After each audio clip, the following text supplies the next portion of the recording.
Hello everyone. If you have been following our research, you will see how the decodings of sacred geometries, mandalas, scriptures, the Nazca lines, geoglyphs, petroglyphs, hieroglyphs, the Book of Enoch, various cultures and belief systems, research of real-world data, those halos in the sky, earthquake data, the mimic map, and much more decode into a technological and mechanical realm, a construct of vast magnitude and magnificence, described and depicted everywhere in our history, the same story of the underworld, the heavens and their workings, repeated over and over no matter where you look, a history and knowledge we seem to have forgot, pieces of a jigsaw that slot together into one amazing construct and conclusion. There is a creator. In this video, you will learn what the stars really are, you will gain a better understanding of Walter Russell's work, and hopefully be able to see what it is we see.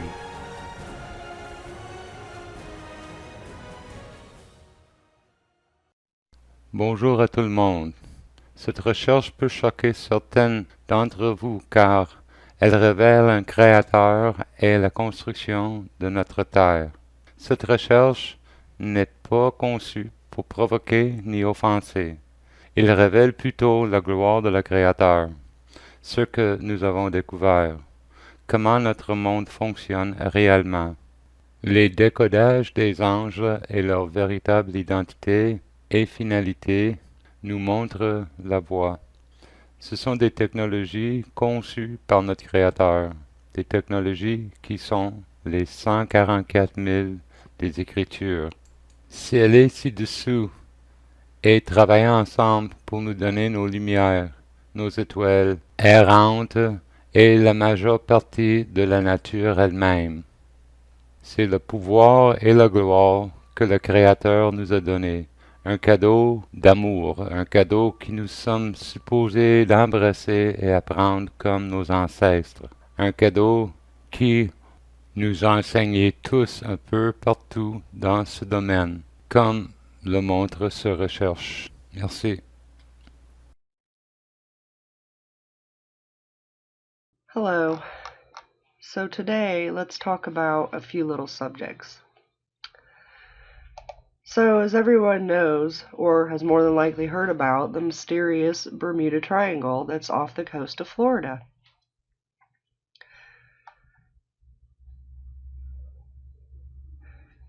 Maybe you've heard of the Nevada Triangle that's in the United States. Area 51's included in this triangle.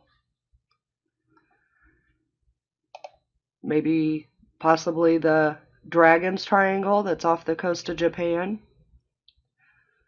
But did you know that there's even more of these mysterious triangles?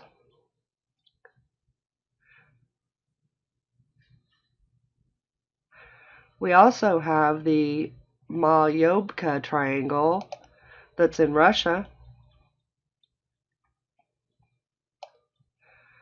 We have the Bass Strait that's down by Australia, between Australia and Tasmania. The Masalembo Triangle that's around Indonesia, where boats aren't even allowed to travel. We also have a very large anomaly in the South Atlantic Ocean that's between South America and Africa.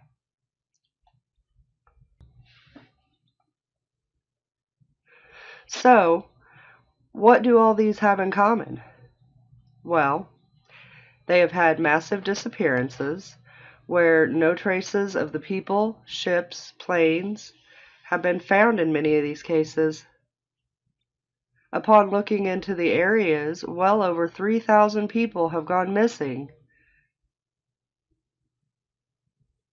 Not only that, but people have identified these areas as what mainstream calls alien hotspots. There are many Sightings of out-of-place light anomalies reported and recorded in these areas. These areas have had many theories on what could be going on here, such as electromagnetic disturbances,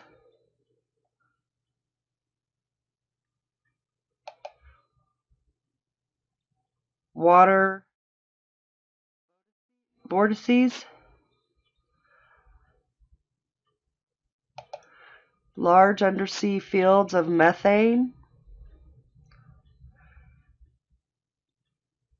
and there's one theory that even says dragons live beneath the sea.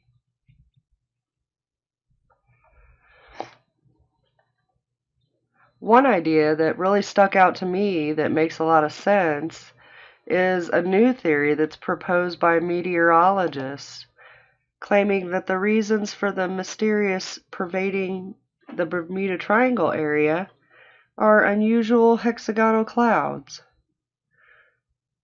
These clouds can create winds that run about 170 miles per hour. They're air bombs full of wind. These air pockets cause all the mischief, sinking ships and downing different planes. The scientists conclude that some of these clouds could reach 20 to 55 miles across. Not only that, but the storms produced have waves that can reach as high as 45 feet. And what's more, the clouds have straight edges on multiple sides. Some people believe that such phenomenon occur in places where there's underground fractures, where strong energy is coming up from the depths of the earth. A fracture is actually a wave duct for electromagnetic energy to come up from the lower layers.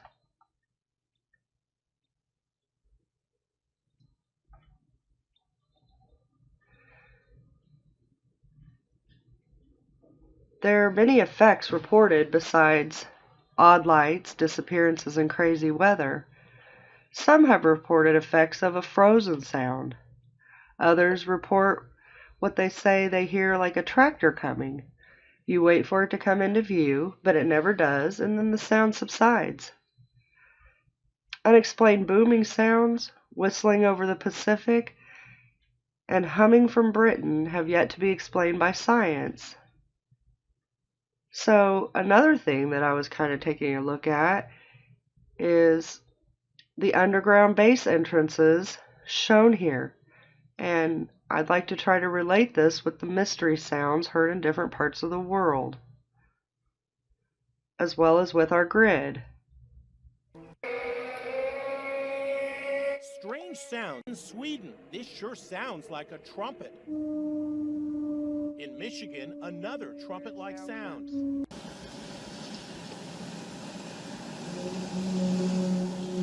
The entrances are very clearly entry points to get down to the technology that we speak about. Some of the entrances may lead to underground chambers below that contain our angel technologies. Perhaps they're even trying to recover some of the fallen angel technology to learn about the secrets. Loud booms underground would reverberate through the ground, be heard on the surface, and escape into the sky. Some of the phenomenon causes inexplicable fear. If you're walking along a path and then suddenly people get overwhelmed as if the infrasound or something other than is affecting your brain. This is one of the largest effects of high EMF fields. This is on a scale that we can't even imagine. So there must be something there, either of electromagnetic nature or some unknown objects that we're not aware of. Reports of loud humming sounds occur in many of these locations, along with the strange lights that are seen coming upward from the ground. The South Atlantic anomaly is by far the largest area of the triangles, which is as large as North America, science says.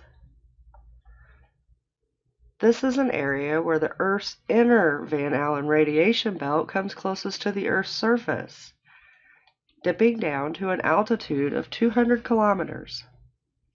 This leads to an increased flux of energetic particles in this region and exposes the area to higher than usual levels of radiation. So, what the heck does all this mean?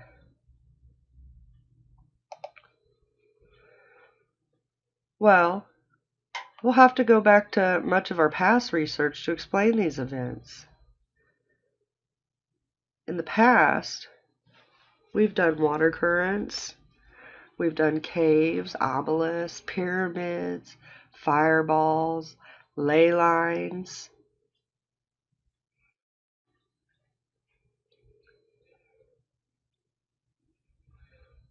We've done haunted areas.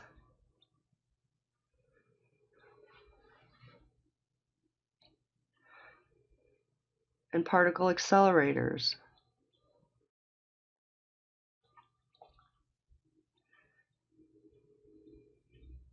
Along with many, many other things. So when we compare to the Nazca lines, these areas fall on dipoles. So what is a dipole?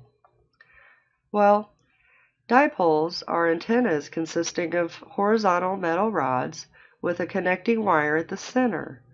Or in chemistry, it's a molecule in which a concentration of positive electric charge is separated from a concentration of negative charge. So what would this sound like? Well, a dipole can be compared to a tuning fork. We would hear two loud regions in the plane of the tines separated by two quiet regions in the plane, perpendicular to the fork. This actually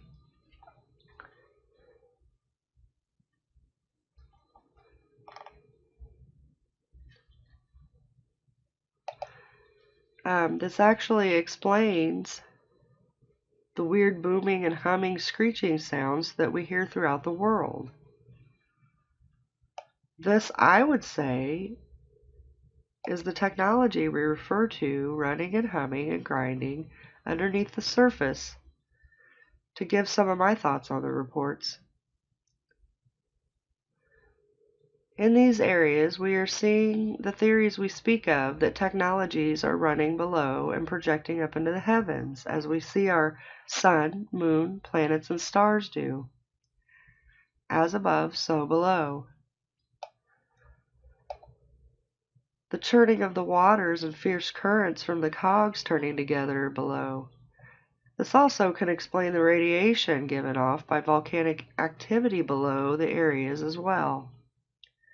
If you remember to our 12 gates and Wonderland, that volcanoes are the waste and recycle system of all the workings below. All we've learned in the past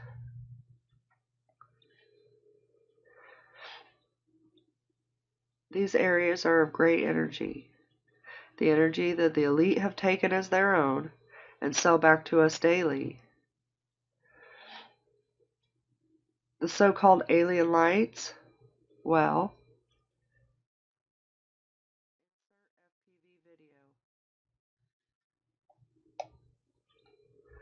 let's take a look here for a second at FPV's video where he explains these lights and he references back to Tesla's work.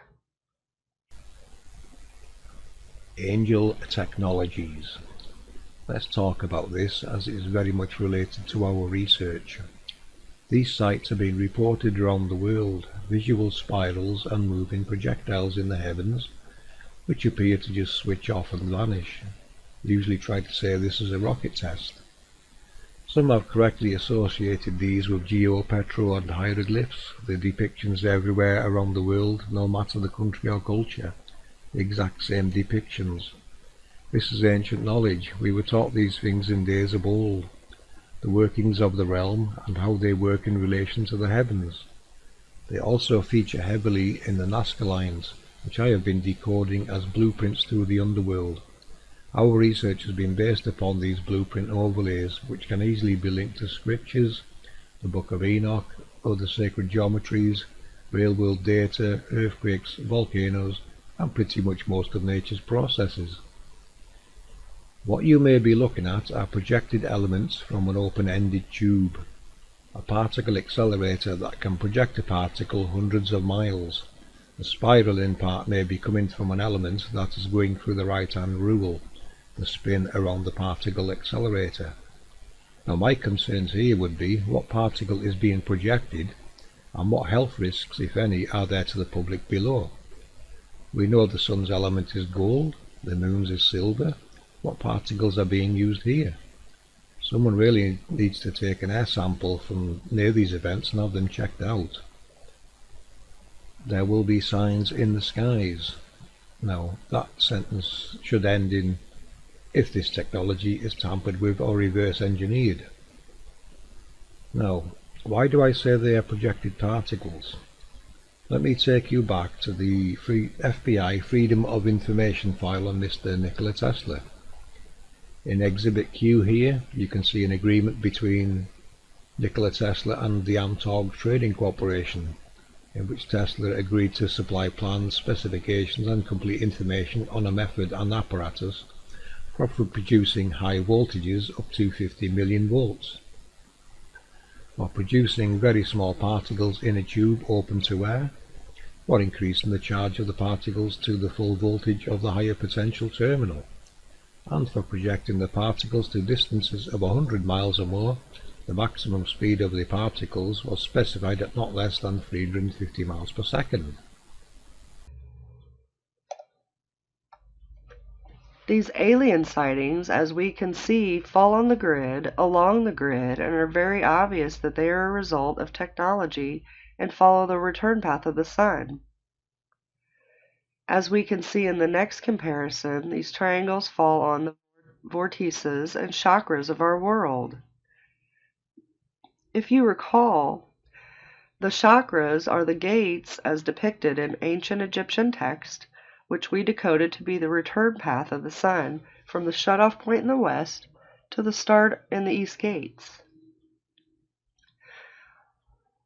All of these anomalies are explained from the direct energy below.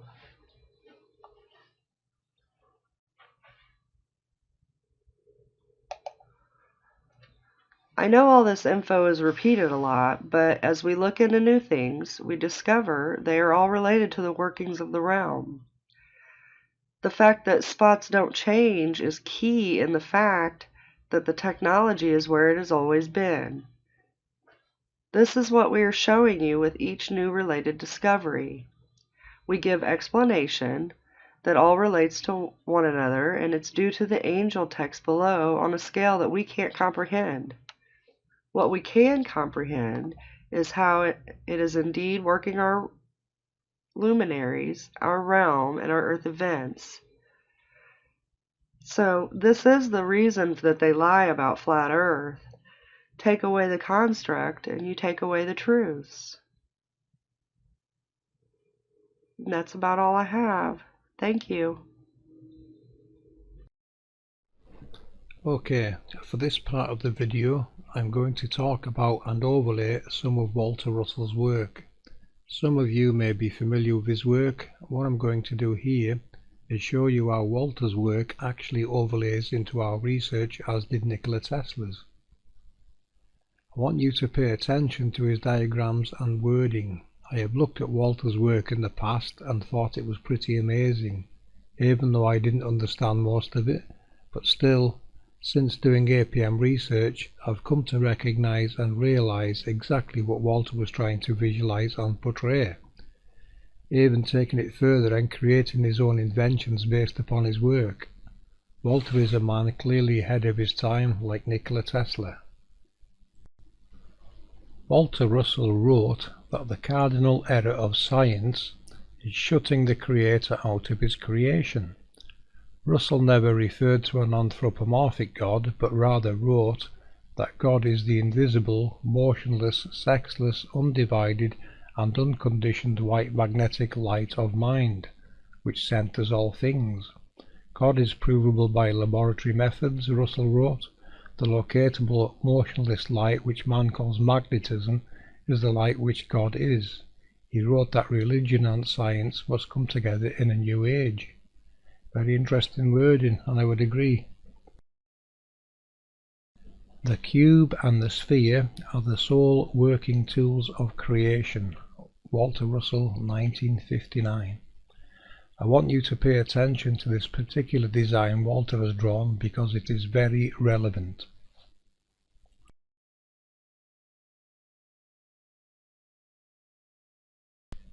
We have proven the validity of our concept by making a simple small-scale working model which is now supplying all the heat, light and power needed for our 4-story 52-room university. Our reactor generates much more power than needed for whatever purpose intended, so enough of that surplus is taken off from its generator to motivate the reactor in perpetuity. 100% over unity free energy. Construction of one cycle of an electric current. Notice the heat and the cold. These can be reversed also, as we'll show later in the video. The evolution of mass from plane to sphere, something else you're going to learn about later on in this video. The generation of mass and the degeneration of mass, something else you're going to learn about in this video. This image on the left should also be very familiar. And the Walter Russell periodic table of the elements, which will actually make more sense this way up. The winding of the cosmic clock spring. Notice how it places cold at the east gate. And take note of the spiral, which we'll be decoding shortly.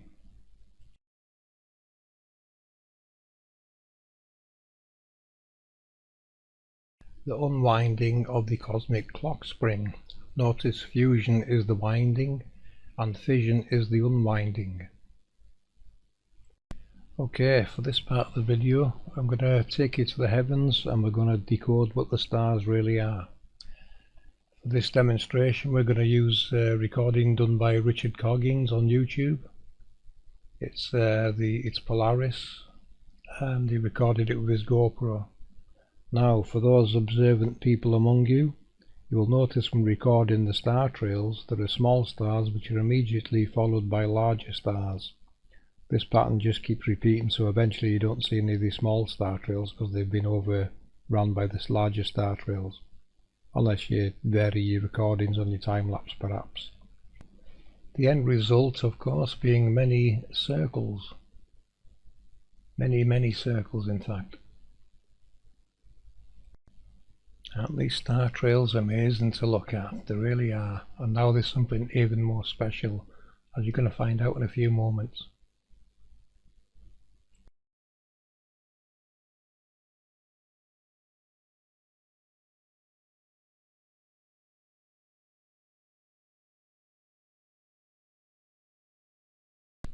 Okay, and now for the decode. Our stars, or our star trails, what you're really looking at are vertically stacked particle accelerators. I want to use 6 here in the overlays. Obviously there's many more, so when we get round to counting them we will add more and give it a bit more realism. But for now, here's a simple decode of what stars really are. They're vertically stacked particle accelerators, and you're going to see how they play a very big part in the workings of our realm. These halos have 32 smaller nodes and 32 larger nodes, 64 in total per halo. I have only added 6 halos per area here, but you get the idea. Nothing is to scale, and more research is needed to locate just exactly how many circular star trail type projections there really are and their locations. The star halos are creating motion and a pressure system, spiraling pressure waves into our realm. Pressure changes we record daily are caused by these processes. They are used to compress our sun and generate heat and discharge cold. Mainstream labeling of sundogs is close to the truth, however. They will not elaborate on what the ice is forming on. The nodes of the halos are in the path of the displaced cold, hence them becoming visible. You are still looking at the projection. This is also taking place below us on the physical model that is projecting these amazing luminaries and our halos.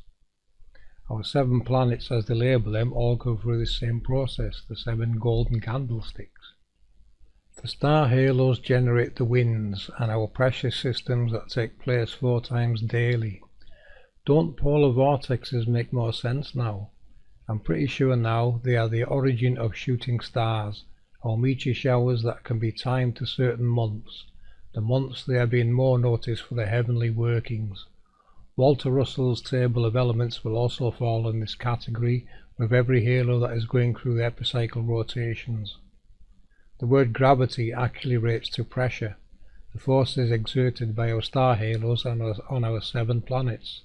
The forces required to put them in their various states of sphericity to do their desired purposes as they cross our realm. Walter Russell's table of elements will also come into play here. The halos are all converting elements into matter by design. The halos themselves are not actually rotating, it is the actual particle flow inside the accelerators, the particles that are flowing and lighting up nodes, which are all timed events in this very big mechanism of amazing technology. The Creator's glory revealed on a scale we are only just beginning to comprehend. No wonder it was hard for them to describe all this in scriptures. It is on such a grand scale it is hard to see the big picture. But that big picture has been revealed in our research. We had to make a model to see what we are working with and what it actually looks like. We called this model the Angelic Particle Matrix due to our decodings of what angels really are. Particle accelerators, and up to 144,000 of them sealed below, is what it decodes scripturally to us.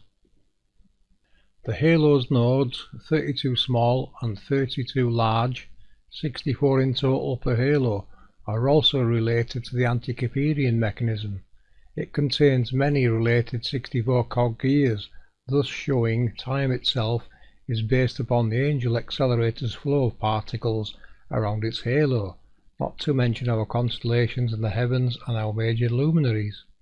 Every one of those stars is a part of a particular angel's halo. Imagine that, people. Our clocks are timed by 1 revolution of a star halo's accelerator. Isn't that something? A full rotation of the star halo takes 23 hours 56 minutes. But we seem to be missing 4 minutes to make it 24 hours. However, perhaps time itself was originally 64 minutes based upon the 64 node halos, thus making the full rotation of an accelerator's flow 24 hours, the missing 4 minutes now being located and the Antikytherian mechanism now making more sense.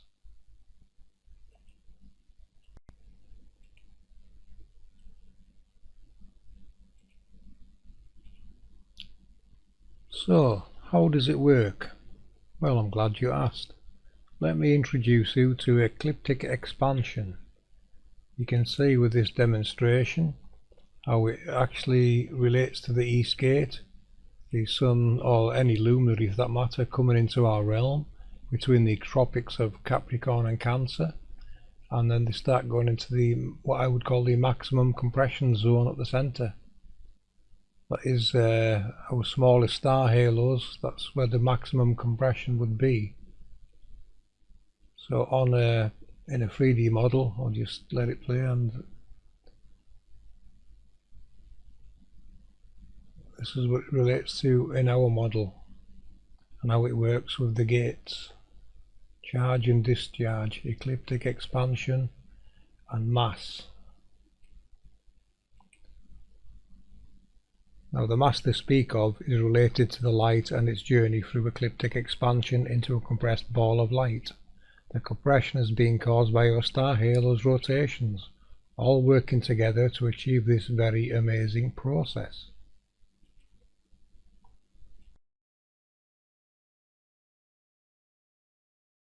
With this animation, I'm going to show you just how it works. We'll head over to the East Gates and watch a sunrise that comes into our realm via the east gates.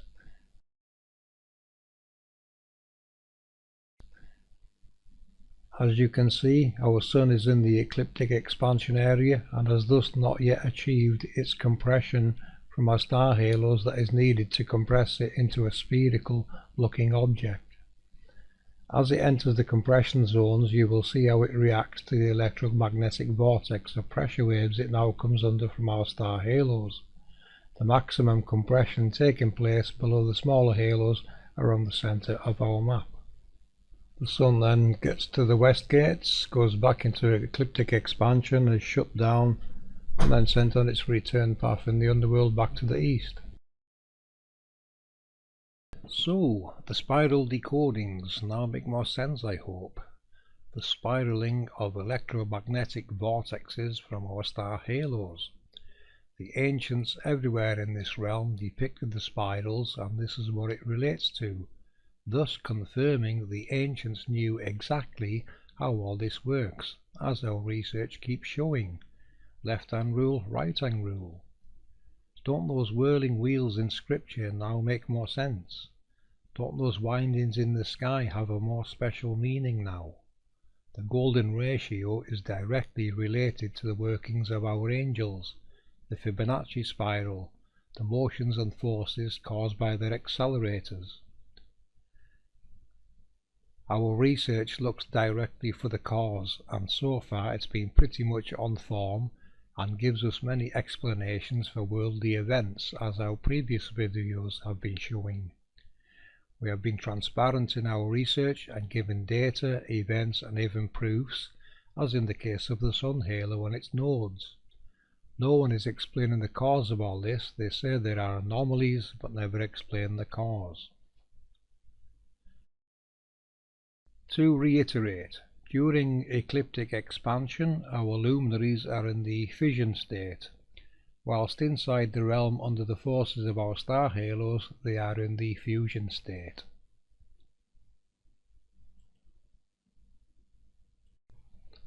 We knew all this in ancient times. We understood all this. We knew exactly how all this worked.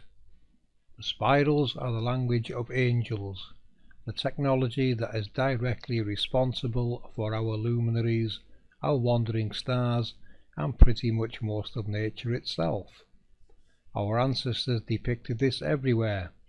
Every nation in this realm has depictions of these in geo, petro and hieroglyph form, the language that unites everyone in the realm, as we were all taught the exact same thing. Then somehow we forgot all this. But we will learn all this again. This cannot be kept hidden. After all, it is the way of the world.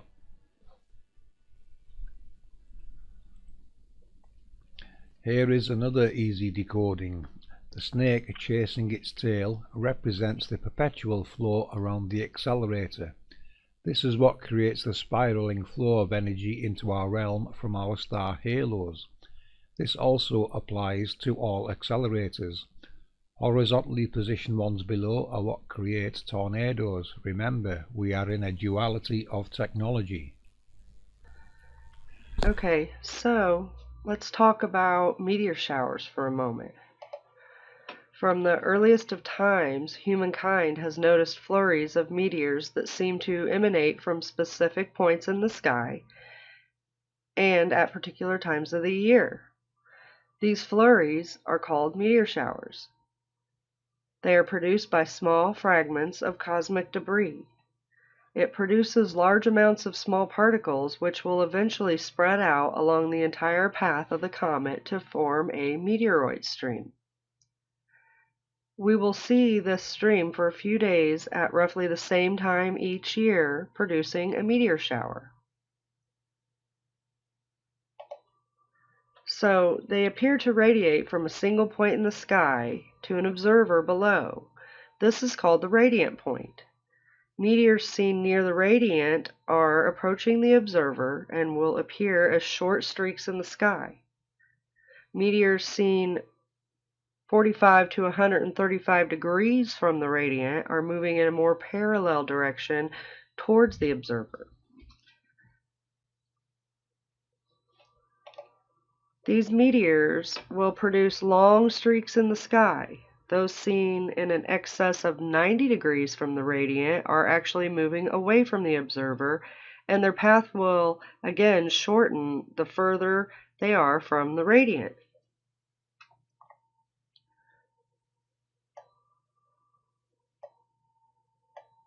Okay. Meteor showers are usually named for the constellation in which their radiant lies at the time the shower occurs.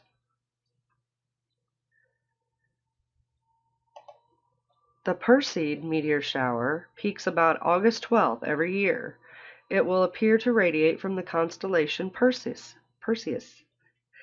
while the Leonid meteor shower peaks about November 18th.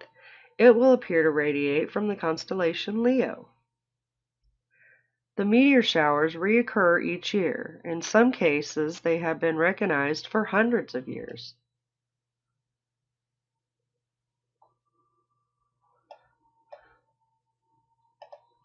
Sporadic meteors are those random meteors not associated with any particular shower.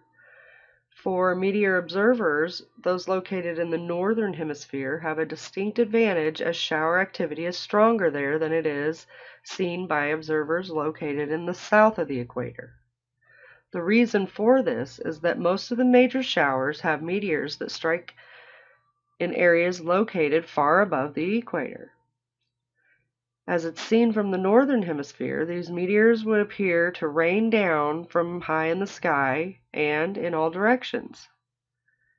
From those situated in the southern hemisphere, only a small percent of this activity is visible. Any activity would appear to travel upwards from radiant located in the sky. There are a few meteor showers best seen from the southern hemisphere. These would include any radiant with a declination below -20 degrees, and those that reach the maximum activity during the southern hemisphere months go between July, August, and September.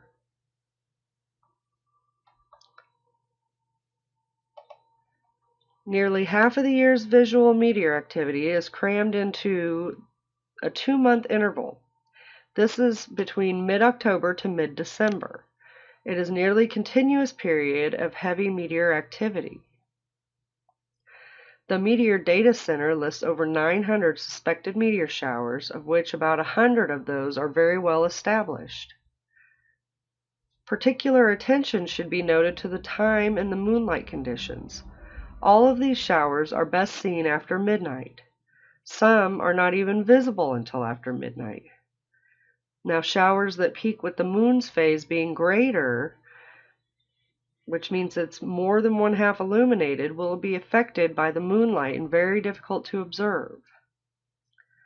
So while the time each shower is best seen remains much the same every year, the moonlight conditions, as we know, change considerably from one year to the next.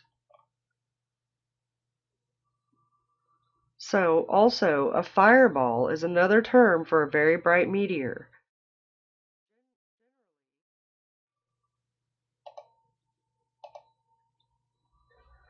Generally brighter than magnitude 4, which is about the same magnitude of the planet Venus as seen in the morning or evening sky.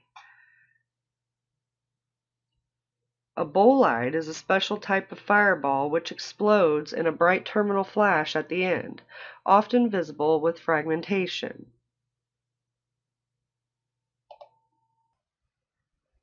Now here you will notice the meteor showers I plotted are usually very close to some of our 6 large halos. This is no coincidence. In air, free electrons in a gap form background radiation and are accelerated by an electrical field. As they collide with air molecules, they create additional ions and newly freed elements, which are also accelerated. At some point, thermal energies will provide a great source of ions. The increasing elements in the ether and the ions rapidly cause regions of the air in the gap to become electrically conductive in a process called dielectric breakdown. Once the gap breaks down, current flow is limited by the available charge in the electrostatic discharge or by the impedance of the external power supply. If the power supply continues to supply current, the spark will evolve into a continuous discharge called an electric arc. This can occur in solid or liquids, but the breakdown mechanisms are much different for this when it occurs in gases. The heavier parts or other stuff ejected more violently are what we see in meteors. Do we have any evidence of such halo activity that can relate to our grid, the underworld and the realm? Of course, I'll take you back to a few clips from my very first video on this subject, where I tried to highlight this some time ago. Notice in this clip our moon's shape. Definitely not spherical, but a rather flat looking image of light, but notice as it passes the camera's view it then takes on its spherical form in the reflection. It was in ecliptic expansion and is now taking on its spherical form.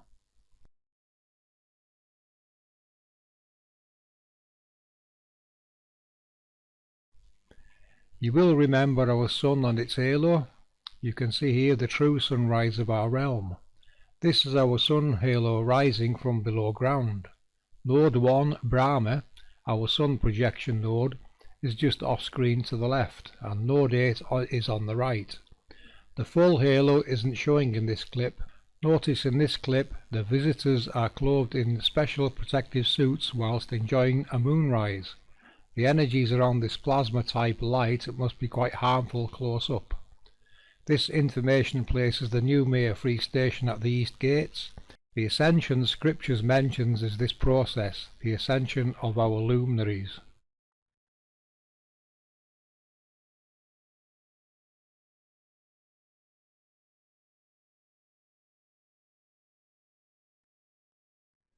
Our star halo's nodes can be viewed from two perspectives.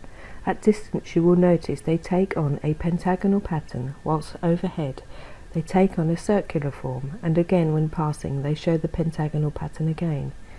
What you are witnessing are the sides and underside of the nodes attached to the halo.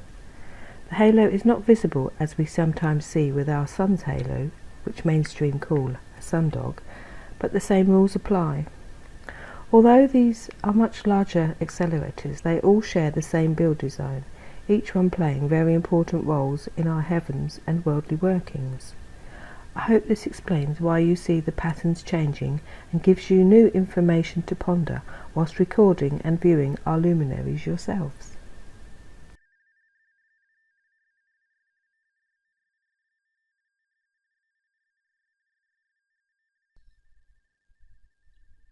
Fantastic recording and information, Sandra. A very nice capture indeed. Sandra is going to be doing more experiments and research on our star halos. We have a few ideas Sandra will be testing, and we will be giving update videos on the results in a future presentation. You can see the shape of Sirius change as the star halo rotates in the heavens, giving Sandra a few different perspectives of this node as it goes about its journey. Our star halos contain 64 nodes. There are 32 small and 32 large. Not all of these are visible or lit up, but they will be noticeable by occlusions and other visible phenomena while eclipsing other stars in the heavens. So our 64 node star halos, the number 64, a multiple of the number 8. While we are on the subject of numbers, here's some more very interesting information. At the center of the angelic particle matrix is the Aztec Sun Cross. The Sun Cross is an 8x8 grid which is fairly common in ancient depictions. You can find it on chessboards, mandalas, and all sorts of things. What does it mean, though? One possible answer might be found on the Aztec Sun Stone. The sunstone itself tracks the motions of both the Sun and Venus. The outer ring shows two feathered serpents, each filling half of the ring. The feathered serpent represents the deity associated with Venus, or the morning star. The feathered serpent was known by multiple names: Quetzalcoatl, Viracocha, Kukulkan. The deity was said to be as wise as a serpent, but as gentle as a dove. He also had a second form, and appeared as a white-skinned man with a beard. He was considered both a prophet and a healer. The similarities to Jesus are striking, but not a topic for today. The two juxtaposed feathered serpents show Venus's cycles, first seen in the morning during one part of the year, then as it is seen in the evening during the other half of the year. The two opposing cycles of Venus are shown on this outer ring. The ring around the center of the sunstone shows the 20 days of the Tzolk'in calendar, which ties the sun to Venus. The middle ring shows the wheel of the year, and this is where we begin to see our 8x8 connection. The ring is divided evenly by 8 arrows, so that the year is divided into 8 equal parts. We also see the year divided into 8 parts by pagan cultures. Holidays fell on the 2 solstices, the 2 equinoxes, and also on 4 days in between. The last 4 were the fire festivals.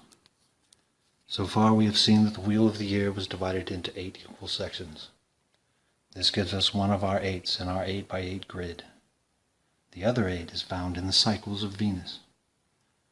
If you were to see Venus rising in a certain location this morning, Venus would appear in the same location in exactly 8 years from today. 8 years times 8 holidays per year gives us 8x8. The layout of the sunstone conforms to the 8-year epicycle of Venus as seen from Earth. If you overlay the sunstone with the pattern of the epicycles of Venus, they match almost perfectly. The ancients knew this. Research suggests it was known all over the realm. For this part of the video, we are going to take a look at these images from Walter Russell's work and factor them into our model. You can see from their design and locations they play a very important part in our grid. They are switching mechanisms. When placed correctly, they will play a part in the positioning of our sun and possibly other luminaries. The seasons can be answered by this switching. It seems they are what places the sun in the correct paths to actually create our seasons. The gates in the east you can see align with the tropics of Capricorn and Cancer and having the equator at the centre. Our wandering stars are using epicycle motions as they cross these areas, the same epicycle motions recorded by Ptolemy and the same epicycle motions we see with the sundog halos as we see them in time-lapse photography. These locations also answer more questions regarding magnetic anomalies that are recorded in various parts of the realm. These are the locations we would place them, and as you can see, the mimic map signalling also confirms the signals are coming from these areas. You can see from the scale of this we're going to have to think bigger, much bigger. This is a bonus decode clip. Mission STS-134. In this mission patch, notice the atomic symbol created by 3 halos, each containing a luminary. Also notice the ISS follows one of the paths. Mission Atlas 3. In this patch I want you to take notice of the 3 flames from the engines going through the halo, the actual name Atlas 3 and the sun and the shuttle being on the same path. Apollo 14, again pay attention to the 3 bars going through the halo and leading to a star. Mission STS-129, notice again the 3 bars now in red, white and blue. Also take note of the diamond and circle design. The star and again the ISS is linked in this depiction. Let's modify this so we can use it as an overlay to use over our map and grid. Now you can see the North Star, the red shift and blue shift, with the white light being the manifested light. This is the Holy Trinity, the union of the 3 which creates light, or our sun or any luminary out there, its colour and role depending on which particle and configuration is used.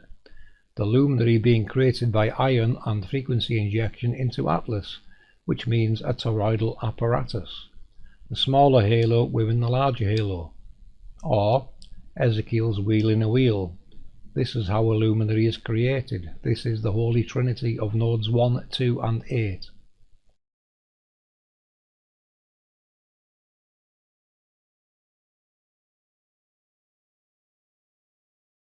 Hi everyone, I'm Rose. I joined APM because, to my mind, it's the closest explanation to what our realm is and the most in-depth, cross-referenced research I have found. My own research is compatible with this way of decoding the plane, and now I have eyes to see the Creator's glory. I cannot stop seeing it everywhere.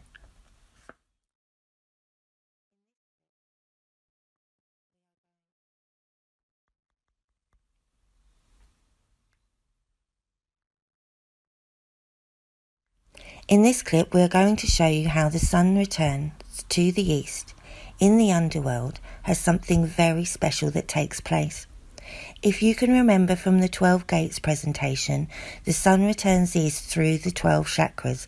Something that was missed at first was then decoded later, has now been added to reveal this amazing event. Please take notice of the light in this image, that it is attached to the solar boat. Now remember, Ra is switched off and being rejuvenated.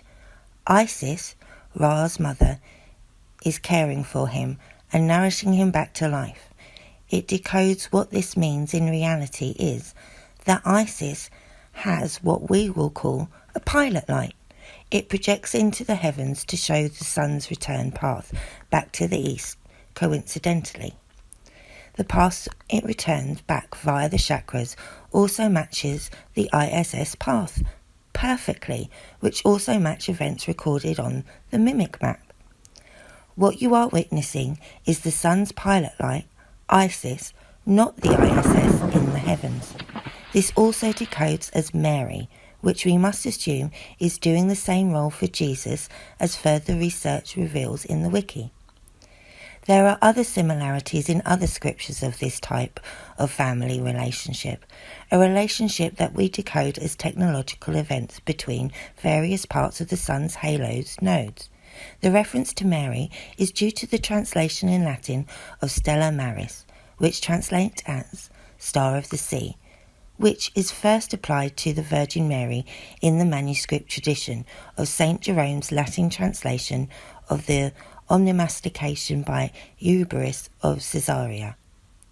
A closely related expression, morning star, is referenced in Revelation 2:28 and also in Revelation 22:16. Jesus Christ, God, claims himself as being the morning star.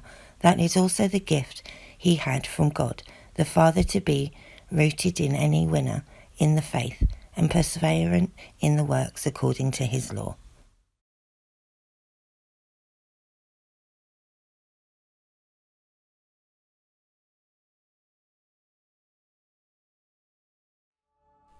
As you can see, people, our research is revealing a very intelligent creator who has created a realm which can only be described as a technological masterpiece, a construct beyond our comprehension, as our ancestors found and tried their best to describe. You will also notice we are decoding geoglyphs, petroglyphs and hieroglyphs. The reason for that is because they are telling the exact same story, the only difference being the descriptions of the angels, and this is due to their varying roles and different looks in different geographic locations. They are still part of the same mechanisms that give us our luminaries and a great many other things. A construct designed and maintained to the highest standard with the most ornate descriptions one can possibly imagine. We hope you enjoy our research and information, and that helps you see and recognize there is a creator, their glory being revealed in a way we did not expect to see, let alone find. We fully accept this and look upon our realm with new eyes and knowledge, a knowledge that seems to have been lost, yet is depicted everywhere in sacred geometry, scriptures, geoglyphs, petroglyphs and hieroglyphs. How did it come to be that we have forgotten all that was once known everywhere in our realm? I'll leave you with that thought, so until next time, it's goodbye from us.